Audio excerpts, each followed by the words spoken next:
to our operation might help somebody down the line. Our sugar shack on Southdown is a building that we built that it measures 16 by 24. You can see that upper section is cupola, and that allows all the steam to come out and escape out of the building, because when we're making maple syrup, we are putting a lot of water up into the air that needs to get out. Have a 400-gallon milk tank, stainless steel. I bought used. The chiller doesn't work, but it cleans up easy and it doesn't transfer heat well, so it stays nice and cool. Out of the building here, you can see I have a sliding door. If I had it to do over again, I would make that door higher. I just went to an 8-foot mark, but I would have gone up another 2 feet so that I could get my ROPS into the sugar shack. I chose to go with a hemlock board and batten siding. I just like the look of it. Another view from the other side. I built this sugar shack on a concrete slab. I have a drain in the floor, which helps when we're washing things down. And the light on the gable end was an addition this year.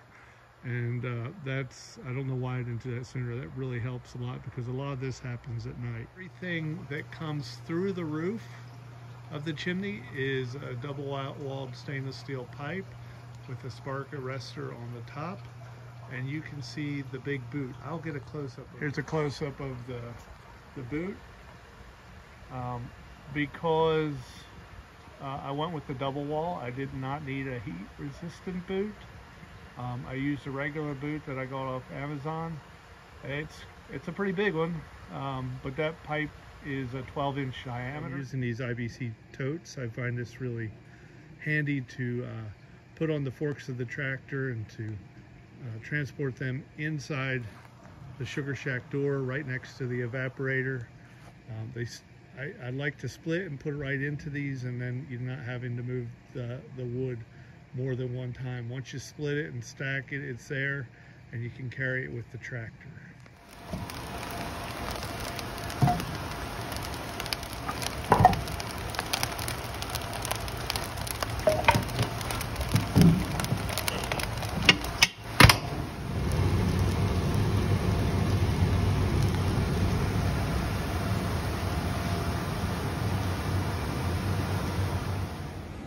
Here's the inside of the sugar shack tonight. It's brand new Smoky Lake, 2x6, raised flue, same side reverse. Get it here? We got a stainless steel single wall stack, and then going up through, I've got a double wall insulated stack to keep the heat away.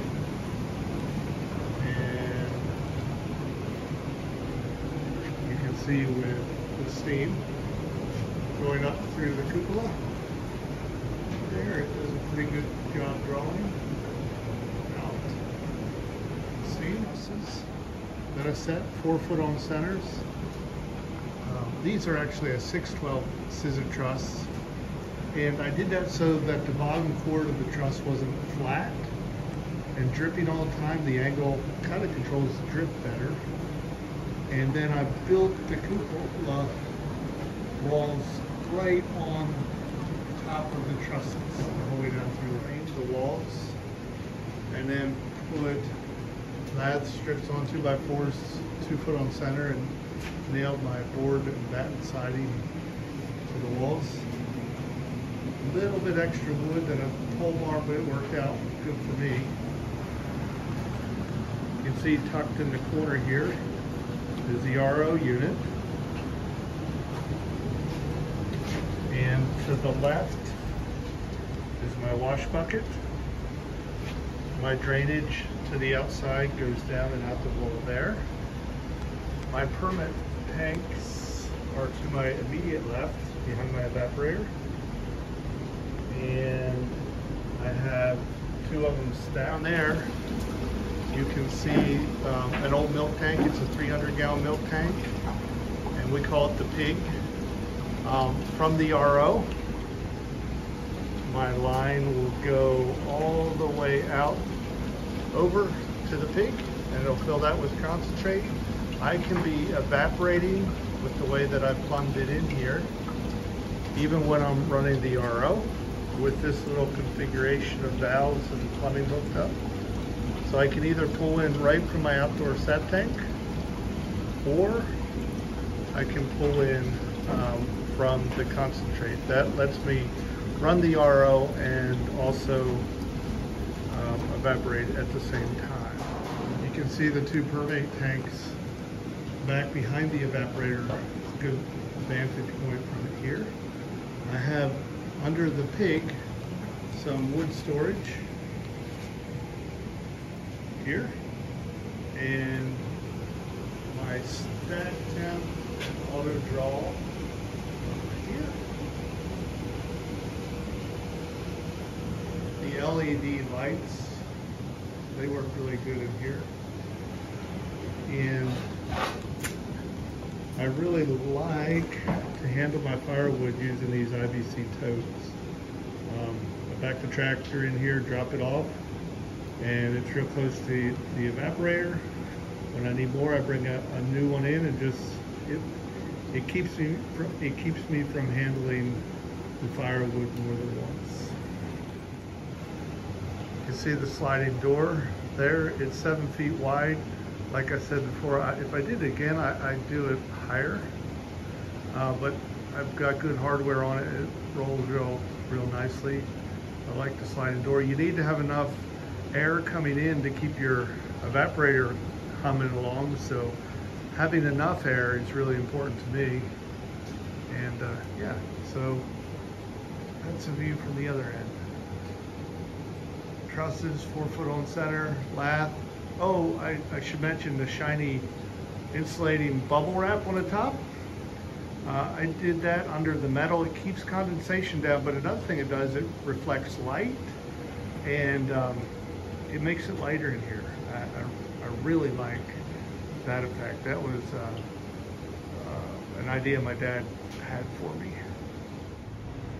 You can see the way I plumbed together my IBC tanks with the different valves that I have in it, so I can put water down from the water. The permeate goes into the upper tank, and I can always draw from it alone, or I can transfer it to the bottom tank, or I can also fill my wash bucket over in the corner there for the RO, or I could feed the RO, or I can send it outside with these series of valves. You can look and study at the valves there and see how I have that set up.